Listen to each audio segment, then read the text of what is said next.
This is a story called The Orange, as told by Joel Ben Izzy. Please forgive any attempt at an accent, but I want to discern between the two characters in the story. When I was 12 where I live, which was the suburbs of the suburbs of the suburbs, it was streets after streets after streets leading to freeways, and I hated it. I was stuck taking buses. And as a kid living in LA, cars were kind of sacred. Buses were for losers. They were hot, slow greenhouses on wheels. I am the only one riding the bus. That's the other thing. The buses are so bad, nobody rides them. And in protest, I decided I would sit in the seat reserved for the elderly and handicapped. So there I was, and here comes a guy. He looks like he's about 100 years old. He's walking with a cane, and he says to the bus driver, how much is it? It's a quarter. 25 cents. The guy reaches into his pocket. 5, 10, 11, 12. That's it. I see my whole life passing before my eyes. It will be spent on this bus. Now, with a whole bus to sit on, he wants to sit where I am.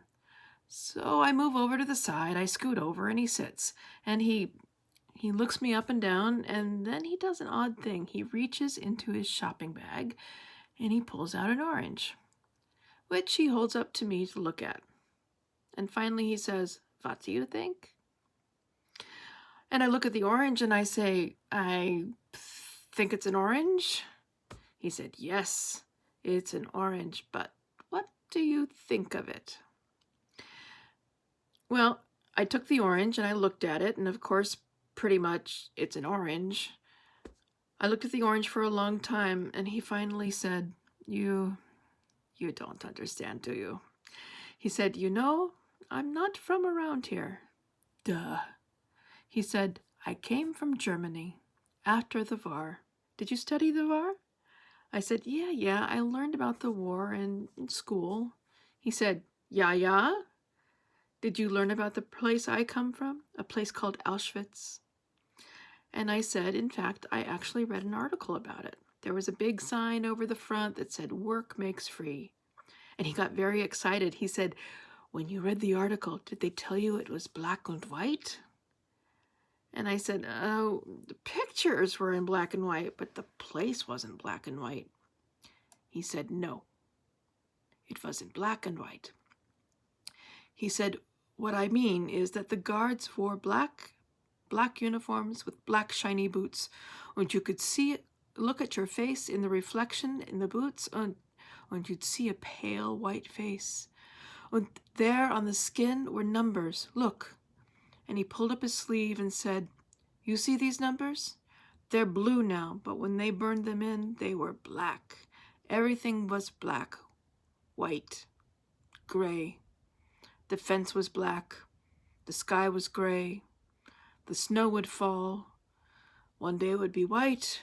The next day the ashes from the smokestacks would turn it gray. But what I most remember was the food. It was gray. In a big barrel they would cook maybe 8 or 9 potatoes and boil them until they dissolved. And you'd get one bowl of this each day in a black metal bowl. And if you got a piece of potato, you were lucky." So this is what we did. We worked. We waited for our gray soup, and we tried to stay warm. Now, to stay warm, I would look for paper. I could stuff the paper in my shoes or put it inside my black and white paper uniform to stay warm. And it was one day I was looking near the fence, and what did I see? There was a piece of paper, like newspaper. I lifted the paper up, and there in the center there was something that I saw, and I had to stare at it because I couldn't believe what it was. Well, I reached down, I grabbed it, and I hid it. And you have to understand what a treasure this was. If someone had seen me, they would have killed me just to take it. I hid this orange inside my clothes, and in the barracks I hid it in a crack in the wall. That night, while everyone slept, I took it out and I held it in my hands, and you have to understand how hungry I was. I had eaten nothing but potato water for 6 months.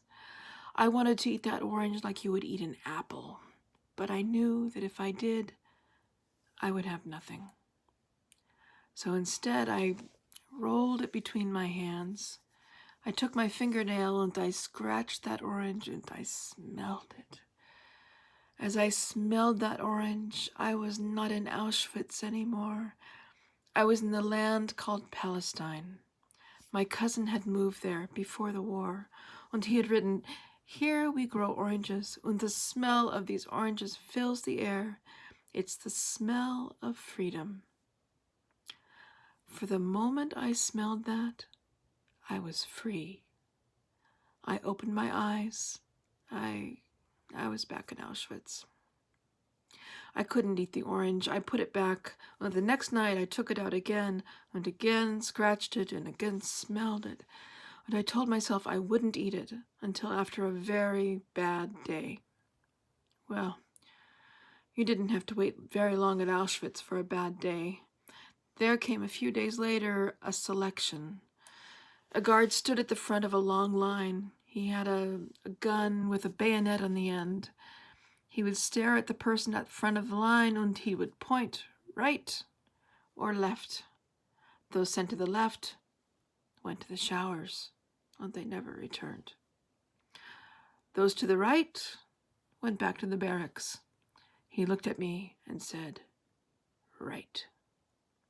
On that night, I gathered those around me in the barracks and I said, "I have something."